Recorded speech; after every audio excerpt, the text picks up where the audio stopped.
حبیبی یا رسول اللہ صلی اللہ تعالی علیہ وسلم۔ آج ہم کچھ فطرت کی بات کر لیتے ہیں، فطری باتیں۔ شریعت میں بہت سارے تعویلات ہیں اور گنجائش بھی ہے۔ فرض کیجئے آپ کھڑے ہو کے نماز پڑھنے پہ قادر نہیں رکھتے تو آپ بیٹھ کے پڑھ سکتے ہیں، بیٹھ کے بھی قدرت نہیں رکھتے ہیں تو لیٹے لیٹے پڑھ سکتے ہیں، وضو کے قدرت نہیں رکھتے ہیں تو تیمم کر لیجیے۔ یہ مطلب شریعت میں گنجائش ہے کیا آپ یہ نہیں تو ایسے نہیں تو ایسے کر لیں، ہے نا؟ اس میں عذر ہے، اس کی بنیاد پر آپ کو گنجائش مل جاتی ہے کہ آپ ایسے نہیں ایسے کریں۔ لیکن فطرت ایک ایسی چیز ہے کہ انسان میں جب سما جائے اور انسان جب فطرتی ہو جاتا ہے تو ذرا سا توجہ لا توجہ ہی کر جائے تو اسی شریعت کی بڑی بے دردی سے مخالفت کر بیٹھتے اور انہیں احساس بھی نہیں ہوتا ہے۔ جیسا کہ ہم نے ایک مرتبہ شاید آپ لوگوں سے مخاطب ہو کر یہ کہا تھا کہ بعض لوگ ایسے ہوتے ہیں کہ صبح سے شام تک بیٹھ کر کسی نہ کسی کی غیبت چغلی کہتے ہی رہتے ہیں اور اپنے اندر کی کوئی خرابی اسے بالکل نظر نہیں آتی۔ اپنے اندر کی خرابی ان کو بالکل نہیں نظر، نہ اپنے اندر، نہ اپنے گھر کے اندر، نہ اپنی اولادوں میں، نہ اپنی بیوی میں، نہ اپنے بچوں میں، کسی کی کوئی پرواہ نہیں ان کو۔ ہمیشہ ہر وقت ہر لمحہ صبح دوپہر شام دوسروں پر لعن طعن کرنا، ان کی غیبت کرنا، ان کی برائی کرنا ان کا ایک مشغلہ بن جاتا ہے۔ حالانکہ آپ نے سن رکھا ہے کہ یہ غیبت ہے اور غیبت کرنے والا جنت میں جائے گا ہی نہیں۔ کیوں کہ غیبت کرنے والے نے جس کی بھی غیبت کی ہے جب تک وہ اس سے معافی نہیں مانگ لیتا ہے اسی آن میں، تب تک رب تعالیٰ بھی معاف نہیں فرمائے گا، تو وہ کنفرم جہنمی ہو جاتا ہے غیبت کرنے والا۔ قرآن نے کہا بھی ہے کہ وہ اپنے مردہ بھائی کا گوشت کھاتا ہے۔ تو غیبت کرنے والے ہوتے ہیں، ہے نا؟ اور غیبت اس حد تک کر جاتے ہیں کہ صبح سے شام تک اپنا مشغلہ ہی بنا لیتے اور کچھ نہیں نظر آتا ان کو، اپنی برائیاں تو بالکل نہیں نظر آ رہی۔ ہم نے آپ سے یہ کہا تھا مخاطب ہو کر کہ اوروں کی بری بات تو بھاتی نہیں تم کو، ہے نا؟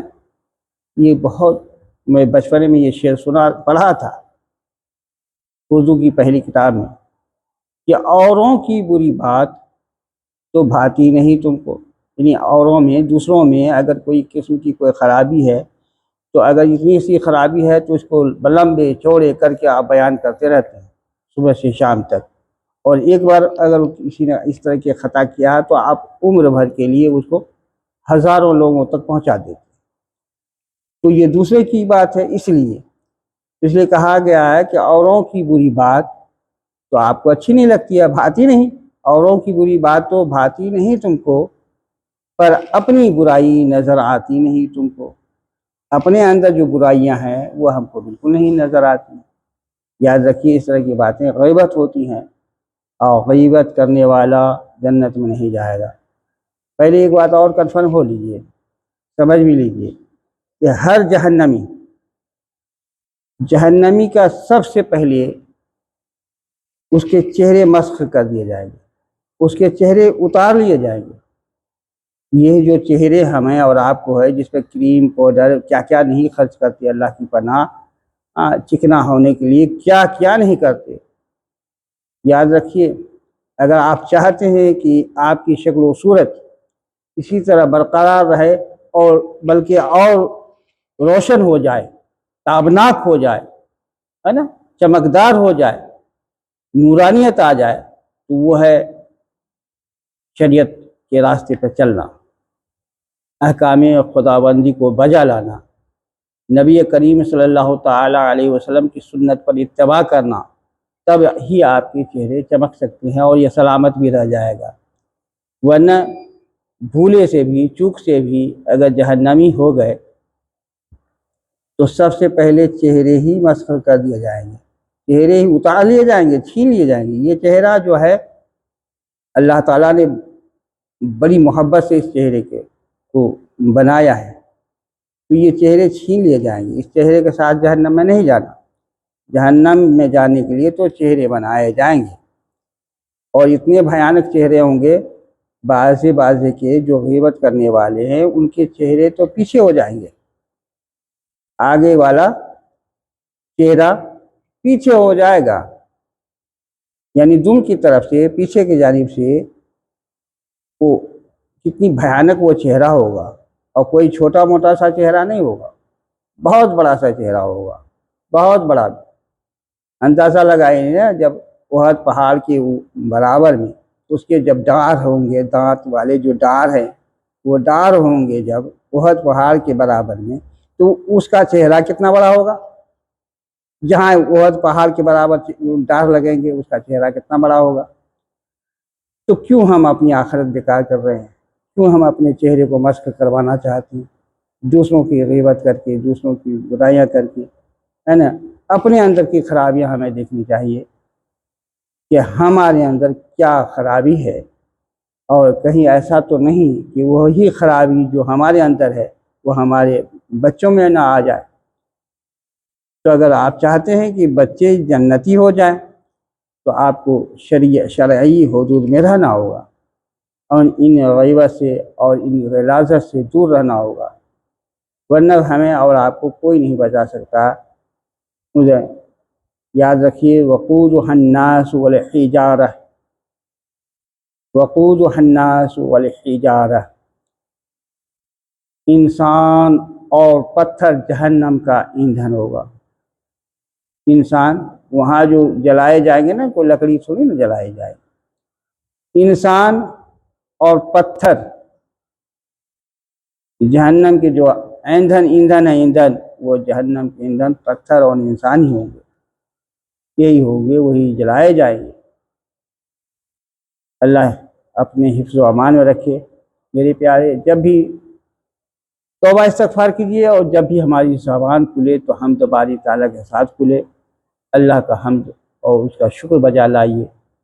کیوں کہ یہ حمد اور شکر بھی جو ہے اللہ کی بہت بڑی نعمت ہے، اور یہ جنتیوں کا عمل ہے، جنتیوں کا سیوا ہے کہ اللہ کے ہر ایک چیز پر، ہر ایک نعمت پر شکر بجا لانا ہے، اور کبھی بھولے سے بھی ہمیں اور آپ کو اس طرف نہیں جانا چاہیے کہ فلانے کا ہے، فلانے کا ہے، فلانے کا۔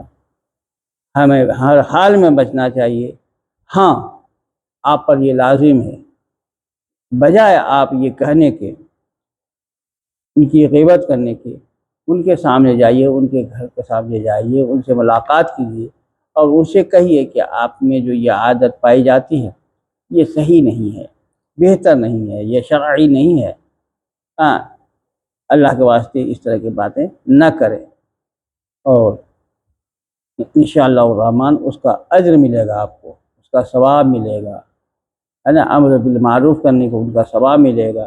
اگر آپ نے یہ برائیاں ان کے اندر سے اکھاڑ پھینکا تو انشاءاللہ الرحمن آپ کو اس کا اجر ملے گا۔ اور اللہ تبارک و تعالیٰ نے فرمایا ہے، فَمَن يَعْمَلْ مِثْقَالَ ذَرَّةٍ خَيْرًا يَرَهُ وَمَن يَعْمَلْ مِثْقَالَ ذَرَّةٍ شَرًّا يَرَهُ۔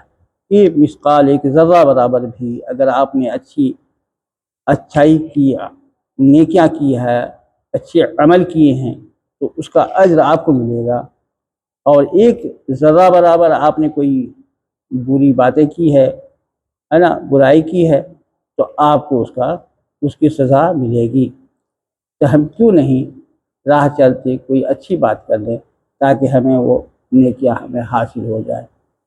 ہمیشہ اپنے گریبان میں جھانکیں اور اپنے آپ کو دیکھیں کہ ہمارے اندر کتنی کمیاں ہیں۔ اپنی کمیوں کو جب دور کر لیں گے، اور ہر آدمی جب اپنی کمی کو دور کرے گا، تو ظاہر سی بات ہے سارے لوگ نیک ہو جائیں گے۔ اللہ تبارک و تعالیٰ ہمیں اور آپ کو اپنے حفظ و امان میں رکھے، اور ہمیں راہ مستقیم پر چلنے کی توفیق عطا فرمائے۔